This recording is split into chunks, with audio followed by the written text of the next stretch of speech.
Don't let him walk all over you again. All right, I'll tell him he should have done more to stop the fire. But Gaius, have you ever seen him walk all over me? They're saying that the Emperor himself started the fire. And yes, Septimus, I have. Does he not know half his empire is rising against him? He's been told, but... But he doesn't care, does he?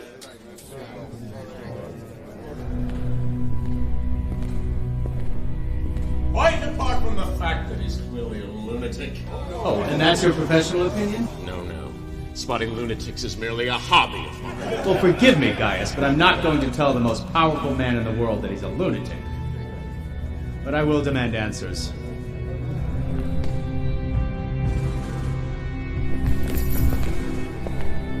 Just stand up to him, Septimus. We're all with you. Don't worry. Nero will hear our voice, like a clarion.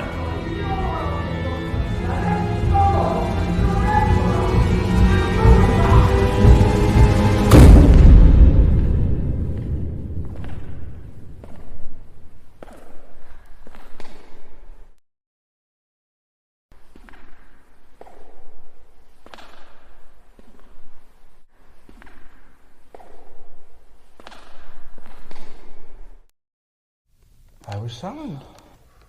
It wasn't a summons, Your Majesty. Yes, Septimus, it was. Summoned by the Senate that proclaimed me a god. I think we should actually... Last time I looked Gaius Varus a god, handsomely outranked a senator.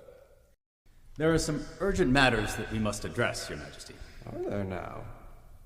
The fire. It destroyed half of Rome. I'm aware. But are you also aware that the people are placing blame for the fire? On who? On you, Your Majesty. Is that so? It is.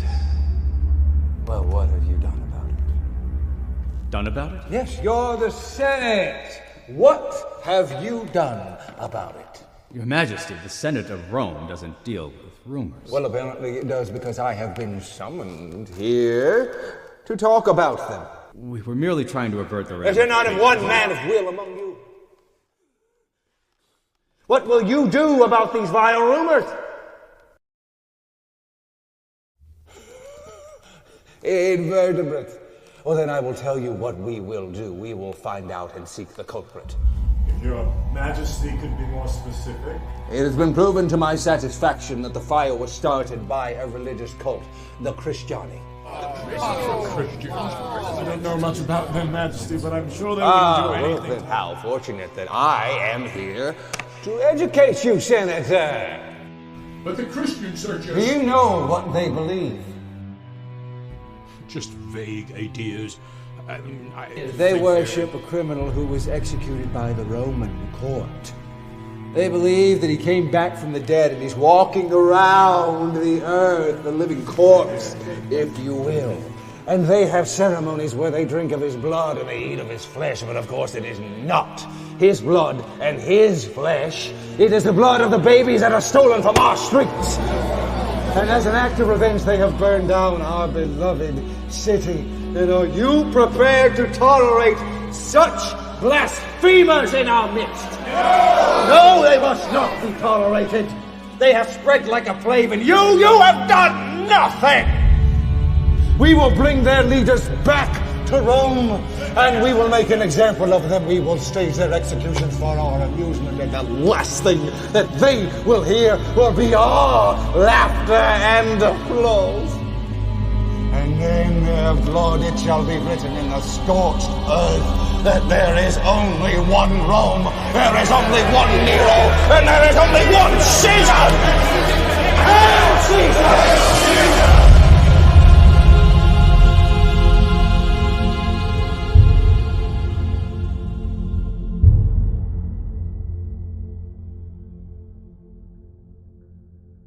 It is said that Nero had 40 men in his army.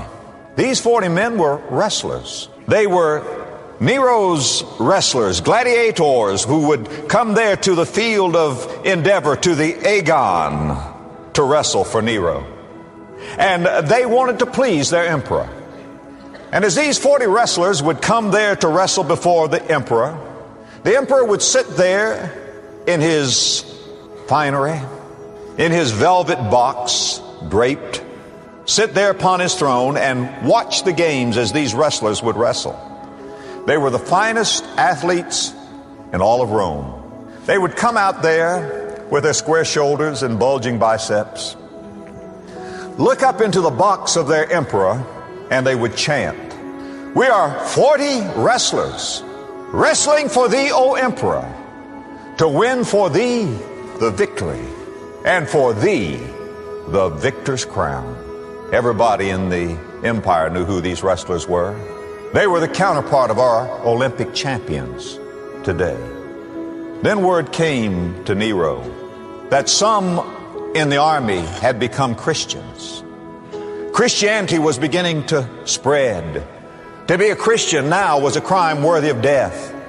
Christians must be put to death by fire, by sword, by beast. And so Nero sent out a word to his commander-in-chief, Vespasian, and said, "You need to go through the ranks of your troops. If you find any Christians, they shall be executed."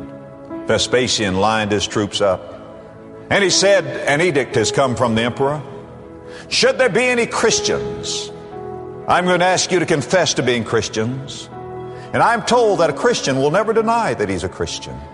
But I want to say before you confess that you are a Christian, if you do this, you will surely be put to death. Then Vespasian said, "Are there any Christians?" He wasn't prepared for what was about to happen, because as one man, 40 stepped forward. All 40 of these wrestlers had given their hearts, their lives to Jesus Christ. When Vespasian saw that, he said, no, there's some mistake, not you 40. To a man, they said, "We believe that Jesus Christ is the Son of God." Vespasian said, "Please, step back,